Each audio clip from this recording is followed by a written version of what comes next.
எதுக்கு நீ அவசரப்பட்டு வீட்டை விட்டு கிளம்பி வந்த துளசி? அது உன் வீடுமா. உன்னை தப்பா பேசுறதுக்கு யாருக்கும் எந்த அருகதையும் இல்ல, தகுதியும் இல்ல.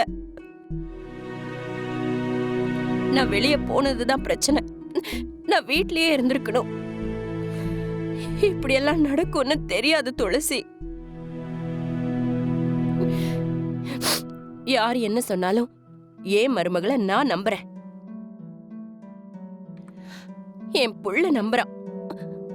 அதுக்கு மேல என்ன வேணும்? நீ கிளம்பு. அவரு வரலையா? அவன் வரேன்னு தாமா சொன்னா. நான் தான் அவனை வர வேண்டான்னு சொன்னேன். அத்தை, அந்த போட்டோஸ் வீடியோஸை பார்த்து வெற்றி மாமா ஏதாவது சந்தேகப்பட்டாரா? சேச்சே, அவனுக்கு துளசிதாம்மா உயிரு. இந்த உலகமே துளசிக்கு எதிரா நின்னாலும் அவன் துளசி பக்கம்தாம்மா நிப்பான்.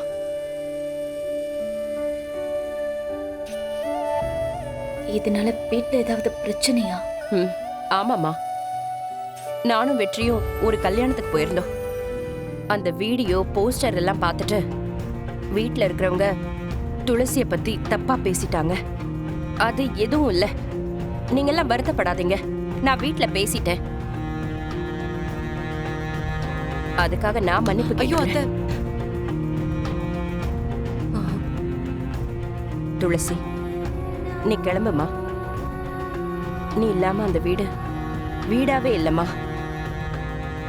நீ இப்ப இங்க இருக்க, அவமானப்பட்டு மருமக ஓடி போயிட்டான்னு ஆள் ஆளுக்கு காது பட பேச ஆரம்பிச்சிருவாங்கம்மா. நீ கிளம்புமா. உன் மேல இருக்க களங்கத்தை நீ அந்த இடத்துலயே இருந்துதாம்மா சரி பண்ணணும். கிளம்பு, வா போலாம். வா. அத்தை மன்னிச்சிருங்க, ஏன்னா நான் அங்க வரல.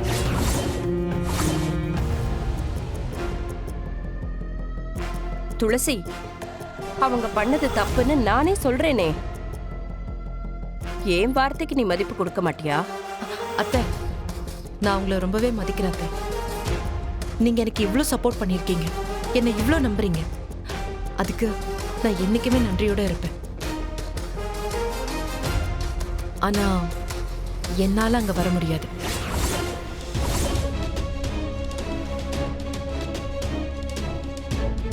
ஏம்மா? ஏன்னா ஒரு குடும்பத்துல ஒருத்தர் மேல ஒரு களங்கம் விழுந்ததுன்னா அதை துடைக்கிறதுக்கு அந்த குடும்பம் தான் கூட நின்று ஒத்தாசையா இருக்கணும்.